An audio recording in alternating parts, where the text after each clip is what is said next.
Hello welcome back to our channel. This is Kavitha అండి. ఈరోజు నేను చూపించేది గౌరీ కార్తీక పౌర్ణమి రోజు కొన్ని స్వీట్స్ చేసుకుంటారండి. అది ఏదని నేను చూపిస్తాను డీటెయిల్స్గా. ఇది వచ్చేసి మన బళ్ళారి డిస్టిక్లో, అనంతపూర్ డిస్టిక్లో చాలా బాగా చేస్తారండి. ఈ పండుగ అక్కడ చూస్తేనే చాలా ఆనందంగా ఉంటుంది.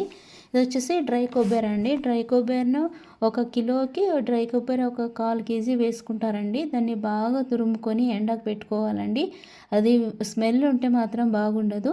ఇది వచ్చేసి ఫ్రైడ్ గ్రామ్ అంటే పప్పులు, పుట్నాల పప్పులు అంటారు కదా, అవి ఒక కిలో తీసుకొని దాన్ని పౌడర్ చేసుకొని జల్లెడ చేసుకోవాలండి.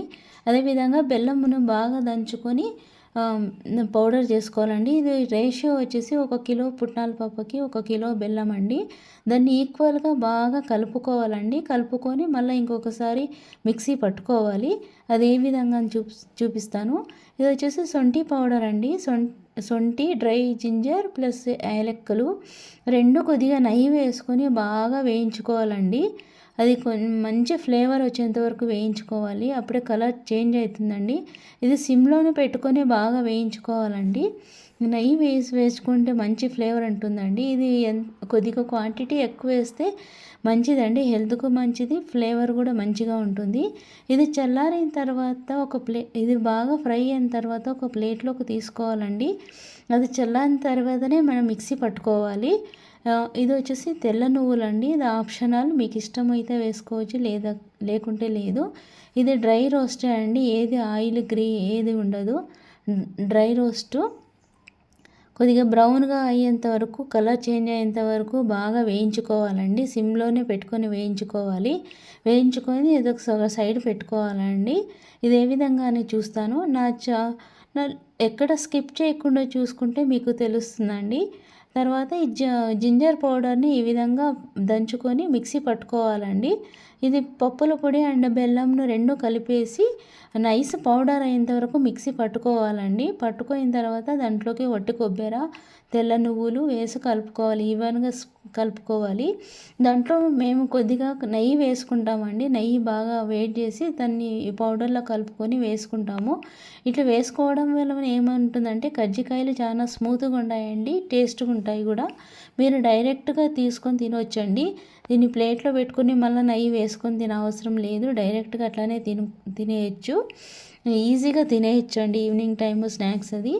ఇది చిరోటి రవ అండి, భక్షాల రవ. దీన్ని ఏ విధంగా తడుపుకోవాలనేది నేను ఇంకొక వీడియోలో చూపిస్తాను. ఇది చిన్న చిన్న బిళ్ళలు చేసుకోవాలండి. అది మన సైజును బట్టి, ఇంతే సైజు అని లేదు, ఏ సైజు అయినా చేసుకోవచ్చు. దాన్ని బాగా ఇట్లా రుద్దుకోవాలండి. రుద్దుకొని తర్వాత వీళ్ళకి ఎక్స్పీరియన్స్, మా అమ్మ వాళ్ళకి ఎక్స్పీరియన్స్ ఉంది కాబట్టి అన్నీ ఒక 5-6 రుద్దుకొని చేసుకుంటారు. మనమైతే 2-3 రుద్దుకొని చేసుకోవచ్చండి. ఈ విధంగా మన ఆయిల్లో డిప్ చేసుకుని రుద్దుకుంటే ఏమవుతుందంటే ఈజీగా తిక్కోవచ్చు, ప్లస్ ఈజీగా పల్సగా వస్తాయండి. పల్సగా వస్తే రేకులు, కజ్జికాయలు స్మూత్గా ఉంటాయి. కొద్దిగా మందం ఉంటే ఏమవుతుందంటే కజ్జికాయలు కొంచెం హార్డ్ అవుతాయండి. ఈ విధంగా పల్సగా తిక్కుకొని తర్వాత దీంట్లో పౌడర్ వేసి చేయాలండి. అది ఏ విధంగా చూపిస్తాను. మీరు వీడియో ఎక్కడ స్కిప్ చేయకుండా చూస్తే నెక్స్ట్ స్టెప్ ఏమి అని తెలుస్తుందండి. మా డిస్టిక్ ఈ కజ్జికాయలు చేయడం అందరికీ తెలుసా అండి? ఎవరో కొత్తగా చూస్తుంటే వాళ్ళు నేర్చుకుంటారని నేను చేస్తున్నాను. ఇది జనరల్గా అందరూ చేస్తూ ఉంటారు పల్లెటూరులో. ఇది కొంచెం లెంతీ ప్రొసీజర్ అండి. ఎక్స్పీరియన్స్ అయ్యే కొద్దీ చాలా తొందరగా అయిపోతుంది. ఆ రేకులు వేయడంలోనే కొంచెం టైం పడుతుందండి. ఇది అన్నీ వాళ్ళకి ఎక్స్పీరియన్స్ ఉంది కాబట్టి అన్నీ ఒకేసారి వేసుకొని రేకులు వేసుకొని చేస్తారండి. ఈ విధంగా మడత వేసుకుంటారు. అది ప్రాక్టీస్ చేసే కొద్దీ వస్తుంది. మనమైతే చిన్న చిన్నవి చేసుకోవచ్చు అండి. ప్రాక్టీస్ అయ్యే కొద్దీ మంచిగా వస్తుంది. ఇవన్నీ చేసేసి ఒక పక్కన ఒక కవర్ పెట్టుకుంటారండి. కవర్ పెట్టుకొని దాని మీద పెట్టుకుంటారు. ఒక 20-30 అయిన తర్వాత ఆయిల్లో ఫ్రై చేసుకుంటారండి.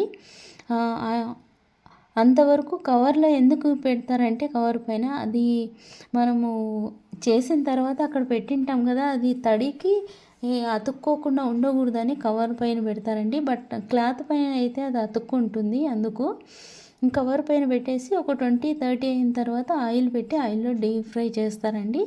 అది ఏ విధంగా అనేది నేను చూపిస్తాను. ఎక్కడ స్కిప్ చేయకుండా చూస్తే మీకు ప్రొసీజర్ అనేది తెలుస్తుంది.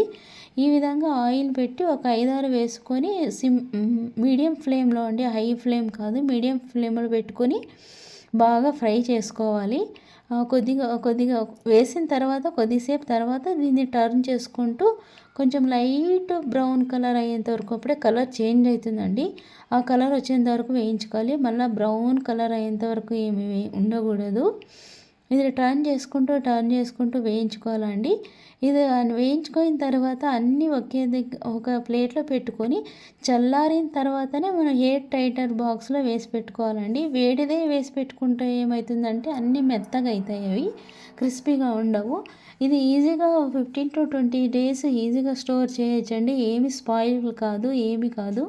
నా ఛానల్ సబ్స్క్రైబ్ చేసిన వాళ్ళందరికీ చాలా థ్యాంక్స్ అండి. ఎవరైనా కొత్తగా చూస్తుంటే ప్లీజ్ సబ్స్క్రైబ్ చేయండి, లైక్ చేయండి, షేర్ చేయండి.